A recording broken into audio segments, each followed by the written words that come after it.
nervous? Actually, it was a great show, and everybody enjoyed it, and it was fun, dude. And this is from the fourth concert, 2003, before the war. And it was so much pressure because of the war, you know, it was coming and everything.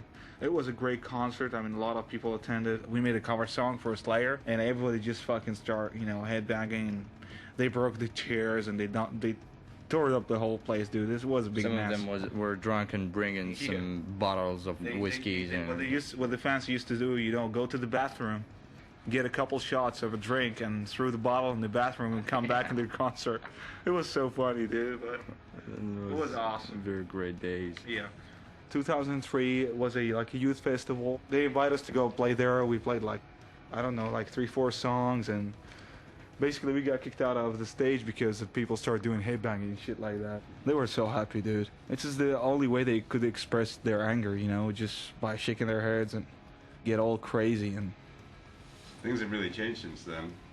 Yeah, of course, of course. Festival, you were invited to play. Yeah. Everything was relatively peaceful. Yeah. And then a year later, we did our concert with you, which was very difficult to pull off. Cut to today, and you can't even walk down the street. I mean, we haven't jammed on stage since the concert that we made with you guys, so it's been a year now, and it sucks, dude. Because, I mean, it's basically, okay, we talk here about a free country, right? Which is now Iraq, which has become a free country, okay? And where's the freedom if I can't wear what I want, if I can't say what I want, if I fucking wear what I want? Where's the freedom, man? After that last show, I mean, we haven't seen each other maybe for the last 5 months. I mean, we used to train about 12 hours a day and 6 hours a day. See, here we're playing What do you think? There's these fucking idiots swimming in the pool laps over here, and there's guns going off over there, and there's guns going off over there.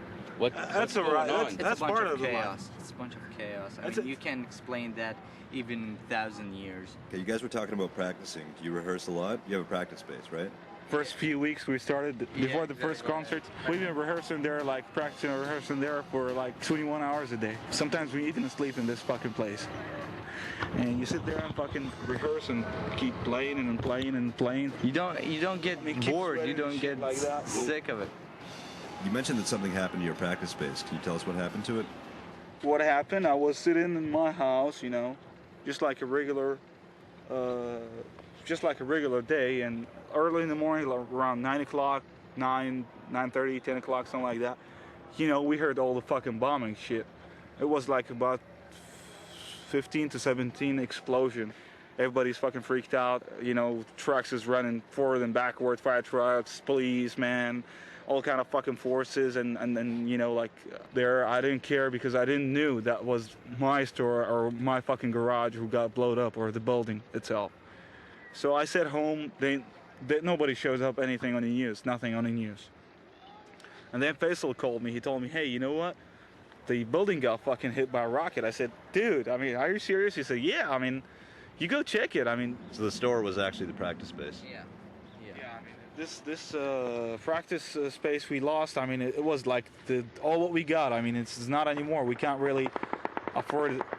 Hey, dude, what's up? I think it's time to go. We can't really afford. I mean, another sorry, but it's getting late. So, can you explain why you have to cut it short right now? What happens over the next couple hours? Because of all of that shit, you have to be smart enough to go back home at 5 or 6 o'clock, and that will be the minimum time to you and for your hanging around outside. Can we go now?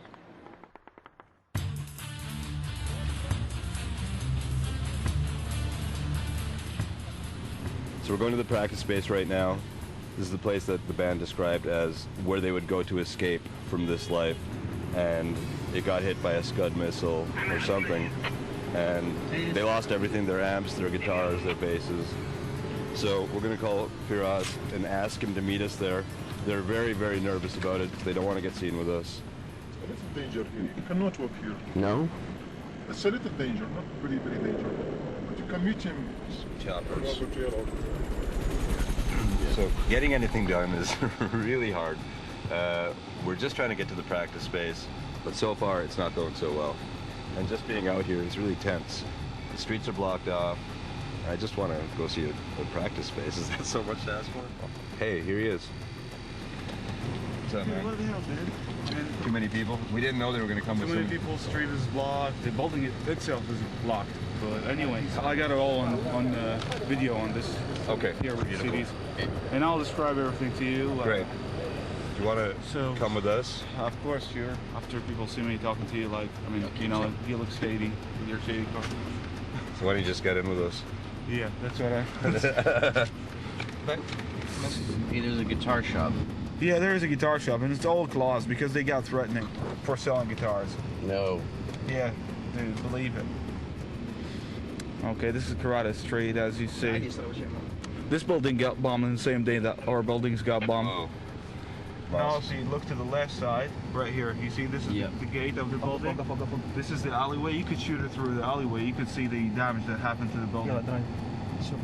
Now, look, keep looking. Look through the alleyway. Oh yeah, there it is. Here where the rocket hits. So you don't even have a base anymore. Your base got destroyed. They got fucking totally destroyed. See, that's what left of it. I had to dig for a day in the fucking rubbish and shit to get what left of it. Wow. This is the video we made about the building after it fucking got bombed. And we made the video after 2 days because the building was kind of concealed by the police and the people, you know, like trying to get the dead bodies out of it. That's just the first floor. I mean, the underground floor, which is the basement where we used to rehearse and used to be our practice space.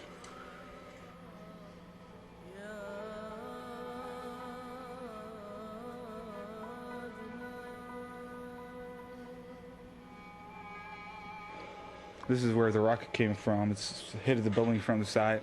It was a rocket. It wasn't something small. It was really big. Some people believe that Americans shot it, like an airplane or like a chopper rocket or something. Missiles has been created for wars, for destroying enemies' bases and territories. Even if they do have a war, this is not a war zone. This is not a war. This is a fucking civilian zone. Where the fucking rocket landed, this is just a civilian building with fucking stores and clinics and shit like that. How many times have you watched this? The tape? Basically, I watch it daily. You know, to keep my fucking anger, growing, you know, because I'm fucking pissed off, dude. I don't know what to do. Just like, dude, I'm totally ready to do something. It's hard, but we got nothing to do about it, you know. Yeah, we have to live with it. You know, you can't tell nobody. Who are you gonna tell? And anybody would give a fuck? No, because it's not their matter. It's your fucking personal issue. You have to deal with it every day. Anybody from outside Iraq, nobody could live under the same circumstances that Iraqi could live in. Nobody could live with death every day. No matter who you are, no matter what you are, no matter what shape you are just fighting for your life, fighting for your own sake. You just want to do something and nothing in your hands to do. You just feel like you want to explode up or something. I bet you can find more suicidal motherfuckers out there in the streets more than anywhere in the world because of all this fucking disappointing things that happens every day and day and day, and the fucking fucked up routines and shit like that. You know, you have to deal with the same shit every day. You have to deal with fucking death and fears every day.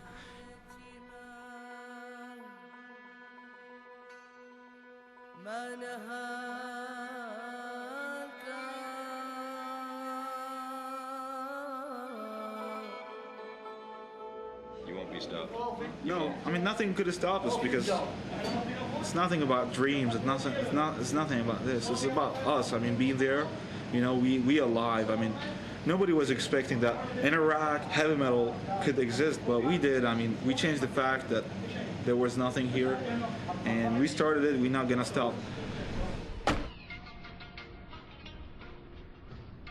We left Faraz and Faisal behind and got out of Baghdad feeling helpless about their situation. But we told them that if the band ever got back together, we would help out in any way that we